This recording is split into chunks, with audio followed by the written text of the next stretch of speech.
జై Srimannarayana. Excuse me అనకూడదే. గోవిందా అనాలి, రామా అనాలి, కన్నా అనాలి, సీతాపతే అనాలి. కనుక ఎక్స్క్యూజ్ మీలు ఎవ్వరికి చెప్పవలసిన అవసరం లేదు. తుమ్మొచ్చినా దగ్గొచ్చినా నామస్మరణ చెయ్యాలి. కలియుగంలో మనం తరించడానికి మార్గం ఏంటో తెలుసునా? నామ సంకీర్తన.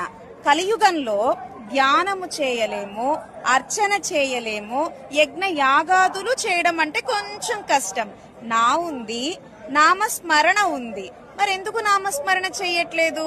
కనుక నాలుగు ఉన్నందుకు ప్రయోజనం ఏంటో తెలుసునా? నామస్మరణ. హనుమత్ స్వామి నామస్మరణ చేసి తరించారు. అలాగే మీరాబాయి నామస్మరణ చేసి తరించారు. రామదాసు గారు, అన్నమాచార్యుల వారు నామస్మరణ చేసి తరించారు. పాండురంగ భజన చేసి తరించిన వారు ఎంతో మంది ఉన్నారు, సక్కుబాయి మొదలైన వాళ్ళంతా కూడా. కనుక కలియుగంలో మనం సులభంగా తరించడానికి మార్గం నామస్మరణ. ఈసారి తుమ్మొచ్చినా దగ్గొచ్చినా రామ అంటారా, కృష్ణ అంటారా, గోవింద అంటారా? అందాం. జై శ్రీమన్నారాయణ.